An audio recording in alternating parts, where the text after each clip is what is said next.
Halo teman-teman, hari ini kita akan belajar kimia tentang koloid. Pernahkah kamu bertanya-tanya kenapa susu bisa putih, awan bisa menggantung di langit, atau kenapa salep bisa meresap tapi nggak cair sepenuhnya?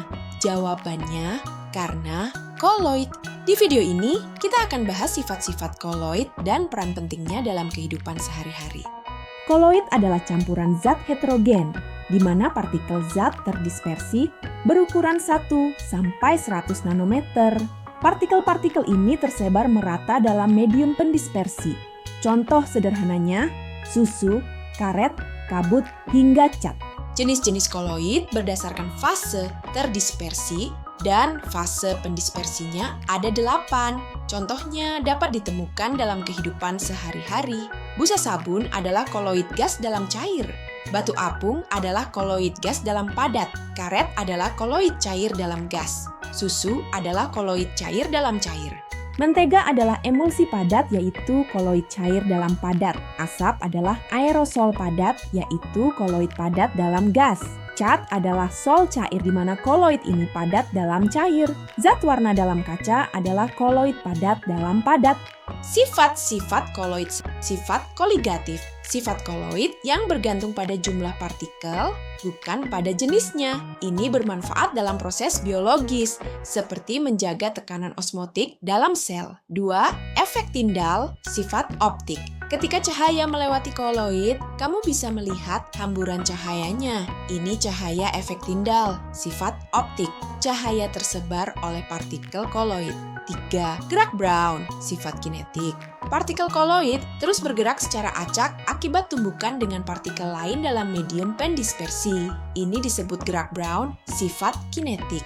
4. Muatan partikel, sifat listrik. Partikel koloid biasanya bermuatan, entah positif atau negatif, tergantung pada ion yang diadsorpsi di permukaannya. Ini menjaga mereka tetap tersebar dan nggak saling menggumpal. 5. Adsorpsi.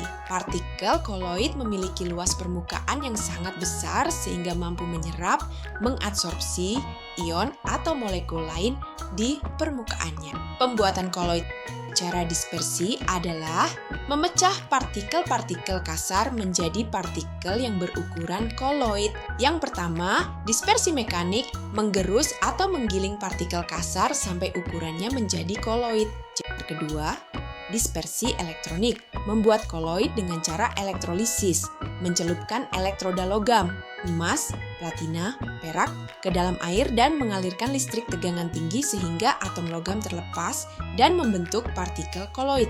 Ketiga, peptisasi, menambahkan cairan tertentu ke dalam endapan kasar sehingga endapan tersebut pecah menjadi partikel koloid.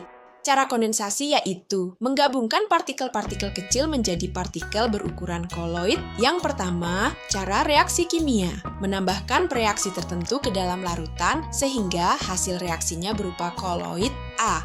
Reaksi reduksi, mereduksi senyawa logam menjadi logam bebas dalam bentuk koloid. Reaksi oksidasi, mengoksidasi senyawa sehingga terbentuk unsur bebas yang berupa koloid. Reaksi hidrolisis, menghidrolisis senyawa ion sehingga terbentuk senyawa yang sukar larut, koloid. Reaksi metatesis, reaksi penukaran ion yang menghasilkan senyawa sukar larut, koloid. 2. Cara pertukaran pelarut adalah dengan menambahkan pelarut lain yang menyebabkan senyawa menjadi kurang larut dan membentuk partikel koloid. Pendinginan berlebih mendinginkan campuran pelarut organik seperti ether atau kloroform bersama air. Peranan koloid dalam kehidupan. Mengurangi polusi udara. Alat pengendap Cottrell mengendapkan partikel-partikel koloid berbahaya dari asap pabrik sehingga gas buangan menjadi lebih bersih sebelum dilepaskan ke udara. Pengumpalan lateks, pembuatan karet dan produk terkait, koloid karet dalam air berupa sol bermuatan negatif. Membantu pasien gagal ginjal, alat cuci darah yang memisahkan zat beracun seperti urea dan kreatinin dari darah pasien gagal ginjal. Pemurnian air, pemberian aluminium sulfat atau tawas. Sebagai deodoran, kandungan aluminium klorida dapat mengendapkan protein dalam keringat, mengurangi keringat dan protein. Bahan makanan dan obat, tidak larut dalam air dikemas dalam bentuk koloid agar lebih mudah dikonsumsi dan diserap tubuh. Contohnya, susu encer, kapsul obat, titik. Bahan kosmetik, produk kosmetik berupa padatan dibuat dalam bentuk koloid cair agar lebih mudah digunakan dan memberikan hasil yang optimal. Bahan pencuci, sabun, dan deterjen membantu proses pembersihan dengan mengemulsi kotoran dan minyak. Jadi, koloid bukan cuma soal partikel kecil.